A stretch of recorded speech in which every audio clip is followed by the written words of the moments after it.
बिस्मिल्लाहिर्रहमानिर्रहीम। MPL हमारा course है वीक नंबर 13 और वीक नंबर 13 में जो लेक्चर नंबर है दैट इज़ 26। आज का जो हमारा टॉपिक है दैट इज़ लिस्ट व्यू। तो हम आज लिस्ट व्यू की अंडरस्टैंडिंग डेवलप करेंगे।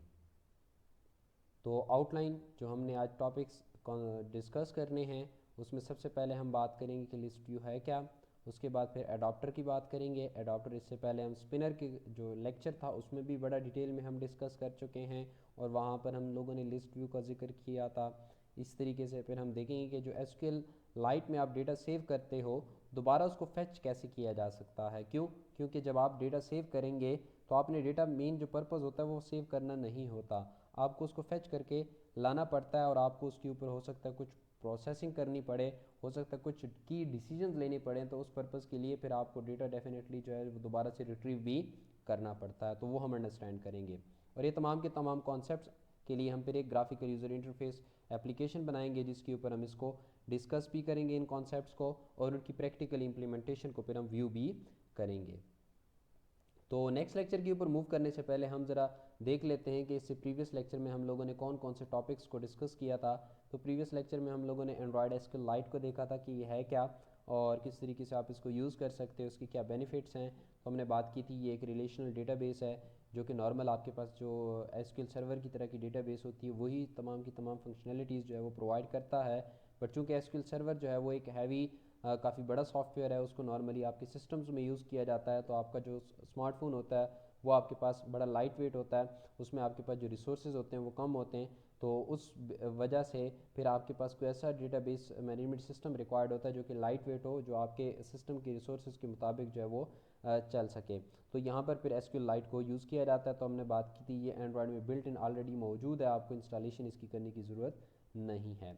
फिर हमने बात की थी कि आप इंसर्ट किस तरीके से कर सकते हैं, तो वहाँ पर मैंने इंसर्ट के ऑपरेशन की बात की थी और हमने डीबी हेल्पर क्लास को डेवलप किया था जिसमें हम लोगों ने इंसर्ट अपडेट डिलीट तीनों के ऑपरेशंस के लिए जो है वो मेथड्स बनाए थे और उन मेथड्स को फिर हम लोगों ने मेन एक्टिविटी से कॉल भी किया था और उसकी इम्प्लीमेंटेशन भी परफॉर्म की थी। और उसके लिए हम लोगों ने डेफिनेटली ग्राफिकल यूज़र इंटरफेस भी बनाई थी जिसको हमने बाद में एग्जीक्यूट करके भी उसकी आउटपुट भी देखी थी।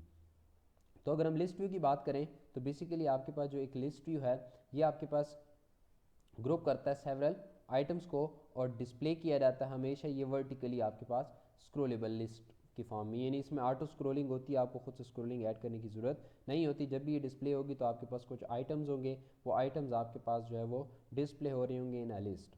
ठीक हो ये बात। उसके बाद अगर हम बात करते हैं तो ये जो आइटम्स होते हैं वो लिस्ट में आपके पास ऑटोमेटिकली इंसर्ट किए जाते हैं। अब ऑटोमेटिकली कौन इंसर्ट करता है, उनको अडॉप्टर इंसर्ट करता है जो कि आपके पास जो है वो किसी भी डेटा सोर्स से डेटा को पुल करता है और उस डेटा सोर्स को एक्चुअली आपके लिस्ट व्यू में पॉपुलेट करके देता है। तो वो डेटा सोर्स आपके पास हो सकता है किसी एरे में हो और ये भी पॉसिबिलिटी हो सकती है वो किसी न किसी डेटाबेस में जो है वो मौजूद हो।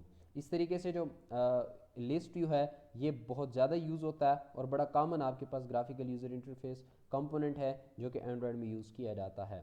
तो अगर हम बात करें कि आपने इसको किस तरीके से यूज़ करना है तो XML के अंदर आप सिंपल जो है वो एक लिस्ट व्यू का टैग यूज़ करेंगे। ठीक है, बाद उसकी कुछ प्रॉपर्टीज़ यहाँ पर लगाएंगे और उन प्रॉपर्टीज़ के बाद आपके पास ये लिस्ट व्यू आपके ग्राफिकल यूज़र इंटरफेस में जो है वो ऐड हो जाएगा।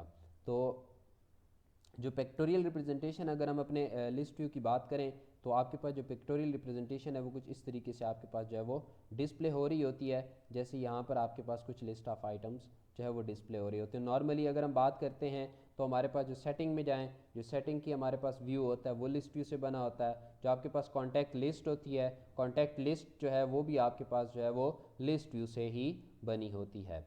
तो उसके बाद फिर हम बात करते हैं अडाप्टर की। अडाप्टर को फिर हम पहले भी डिटेल में डिस्कस कर चुके हैं कि आपके पास जो डेटा सोर्स होगा वो किसी भी फॉर्म में हो, अडाप्टर उसको उस फॉर्म में चेंज करेगा ताकि वो आपकी यूआई कंपोनेंट्स में जो है वो पॉपुलेट हो सके। तो हम बात करते हैं कि ये एक्चुअली आपके पास जो अडाप्टर व्यूज़ हैं उन की तरह या उनमें डेटा पॉपुलेट करने की फंक्शनलिटी प्रोवाइड करता है। बाद में हम देखेंगे किसी पॉइंट के ऊपर किसी अडाप्टर को हम खुद से कस्टमाइज़ भी करेंगे।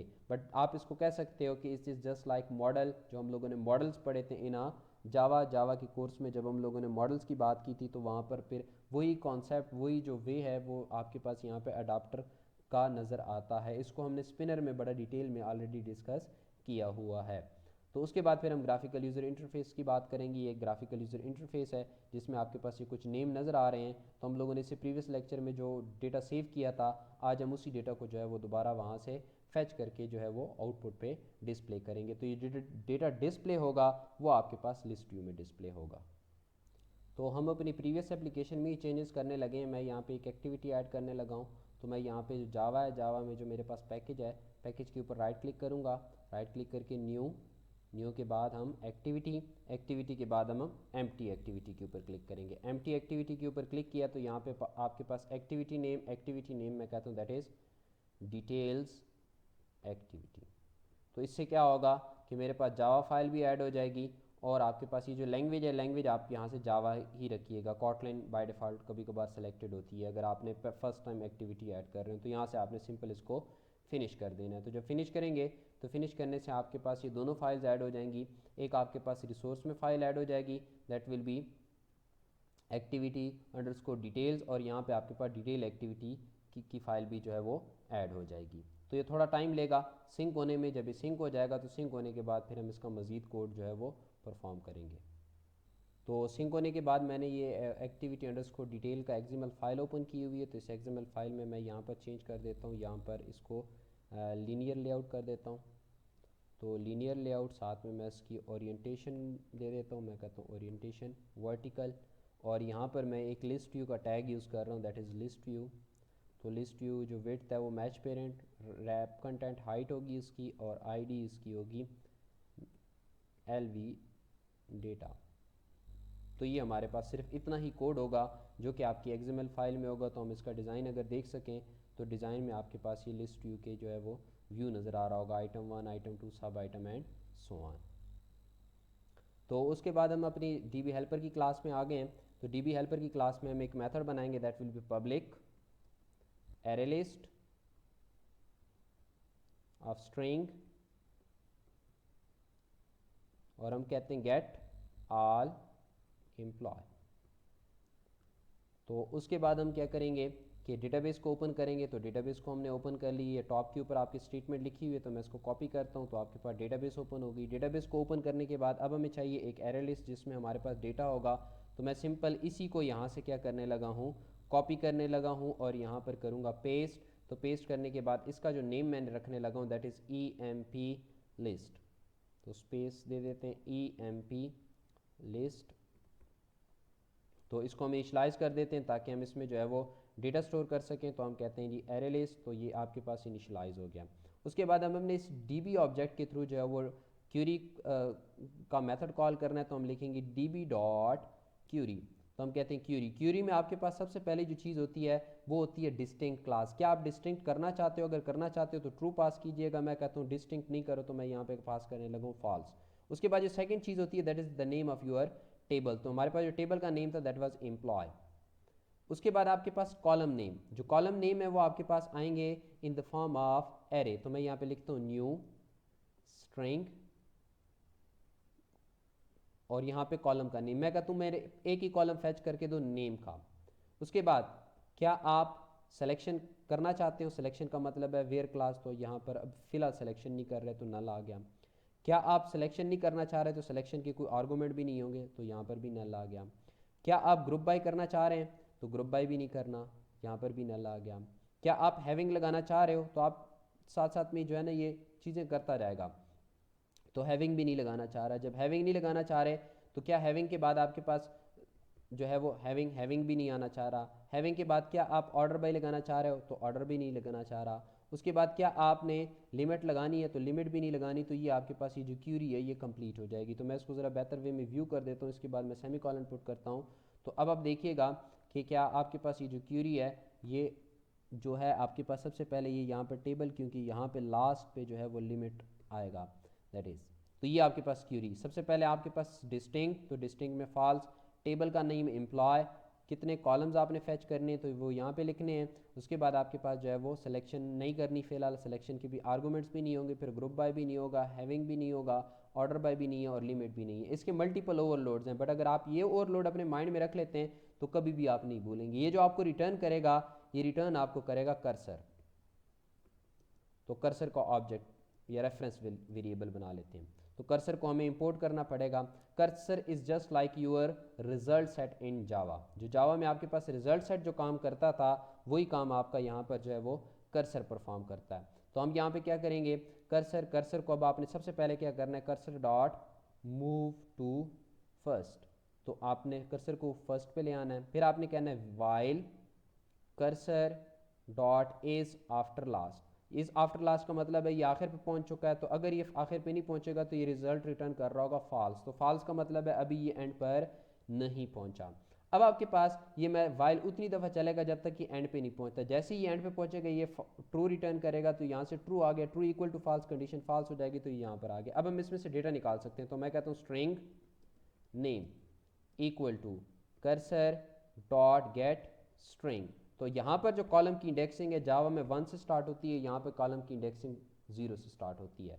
अब हम इसको एरे लिस्ट में ऐड कर देते हैं। तो हम कहते हैं emp list डॉट ऐड करने के बाद आपके पास जो है वो यहाँ पर हमने नेम लिखना है जिसको हमने ऐड करना है। ऐड करने के बाद अब आप कर्सर को खुद से मूव भी करेंगे, मूव टू नेक्स्ट, ताकि कर्सर नेक्स्ट के ऊपर मूव हो सके। अगर आपने कर्सर को नेक्स्ट के ऊपर मूव नहीं किया तो ये यहीं पर ही घूमता रहेगा, नेक्स्ट पे मूव नहीं करेगा। रिजल्ट सेट ऑटोमेटिकली मूव होता था, ये मूव ऑटोमेटिकली नहीं होगा। कर्सर को क्लोज कर देते हैं।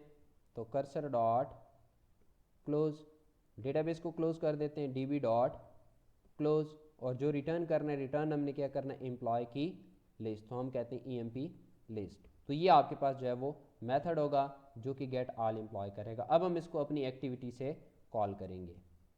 तो स्टूडेंट्स हम लोगों ने लिस्ट व्यू का ऑब्जेक्ट बना लिया, यहाँ पे रेफरेंस वेरिएबल लिस्ट व्यू का, क्योंकि हमें लिस्ट व्यू चाहिए तो हमने लिस्ट व्यू को यहाँ पर इनिशलाइज कर लिया, क्योंकि LV डेटा के नाम से हमने आईडी असाइन की थी। फिर हमने DB हेल्पर का यहाँ पर क्या बना लिया, ऑब्जेक्ट बना लिया, उसको कॉन्टेक्स्ट में दिस पास किया। फिर हमने OBJ हेल्पर के थ्रू ये गेट ऑल एम्प्लॉय का मेथड कॉल कर लिया और उसको EMPL डिटेल्स में जो है वो स्टोर कर लिया। अब अगेन अडॉप्टर की ज़रूरत है, क्योंकि लिस्ट व्यू को पॉपुलेट करना है, तो हमने अडॉप्टर बनाया जैसे स्पिनर के केस में करते थे। पहला आर्गूमेंट कॉन्टेक्स्ट, दूसरा हमने वो लेआउट पास करना है जिस लेआउट को हमने पॉपुलेट करना है जिसमें हमारा डेटा होगा, थर्ड हमारा डेटा सोर्स, और लास्ट पे हमने क्या कर दिया, एक्चुअली उस लिस्ट व्यू को बाइंड कर दिया है इस अडॉप्टर के साथ कि जो इस अडॉप्टर में होगा वो लिस्ट व्यू में पॉपुलेट होना चाहिए। ये कोड हम लोगों ने सारा का सारा ऑन क्रिएट के ऊपर लिखा है। इसका मतलब ये है कि हम जब ये वाली एक्टिविटी लोड हो तो उस टाइम के ऊपर आपके पास वो तमाम के तमाम जो डेटा है वो आपको डिस्प्ले हो। तो अब हम ज़रा इस एप्लीकेशन को एग्जीक्यूट कर लेते हैं। तो ये हमारी एप्लीकेशन जो है वो इंस्टॉल हो चुकी है। मैंने उसी एप्लीकेशन में एक व्यू ऑल का बटन ऐड कर दिया था, तो उससे मैं सेकंड एक्टिविटी के ऊपर मूव कर रहा हूँ। तो व्यू ऑल करते हैं, तो उससे चूँकि हमने नेम फ़िलहाल सेलेक्ट किए हैं तो सारे के सारे नेम्स जो है वो हमें यहाँ पर डिस्प्ले हो रहे हैं। तो हम एक और रिकॉर्ड ऐड कर देते हैं। मैं कहता हूँ जी 108 और नेम कहते हैं जी मोहम्मद शाहिद। तो मोहम्मद शाहिद के बारे में हम कहते हैं जी इसकी सैलरी 50,000 है और ये फाइनेंस डिपार्टमेंट में काम करता है। सेव के बटन के ऊपर क्लिक किया, डेटा सेव हो गया। फैच करते हैं तो मोहम्मद शाहिद भी आना स्टार्ट हो गया। इस तरीके से हम मोहम्मद शाहिद का नेम अपडेट कर देते हैं। हम कहते हैं जी मोहम्मद शाहिद का नाम मोहम्मद बिलाल कर दो, तो हम कहते हैं अपडेट, तो अपडेट हो गया। व्यू ऑल करते हैं तो यहाँ पर हम अभी मोहम्मद शाहिद की बजाय मोहम्मद बिलाल डिस्प्ले होना स्टार्ट हो गया। इस तरीके से अब हम इसको ज़रा डिलीट करते हैं, तो डिलीट हो गया। तो व्यू ऑल करते हैं तो हमें देखिएगा वो मोहम्मद बिलाल डिस्प्ले होना अब डिस्प्ले नहीं हो रहा। तो होप सो ये कुछ बातें आपको अंडरस्टैंड हो गई होंगी जो इस लेक्चर में हम लोगों ने डिस्कस की कि लिस्ट व्यू को किस तरीके से यूज़ किया जा सकता है और डेटाबेस से डेटा जो है वो फैच किस तरीके से किया जा सकता है। अभी तक हम लोगों ने कोई वेयर क्लास की इम्प्लीमेंटेशन नहीं की, तो आने वाले जो लेक्चर्स होंगे हम उसमें डेफिनेटली फिर वेयर क्लास को भी यूज़ करेंगे और वेयर क्लास के साथ हम देखेंगे फिर हम लिमिट और साथ में ग्रुप बाय और हैविंग वगैरह को किस तरीके से जो है वो यूज़ कर सकते हैं। तो होप सो यहाँ तक का लेक्चर आपको बेहतर से अंडरस्टैंड हो गया होगा।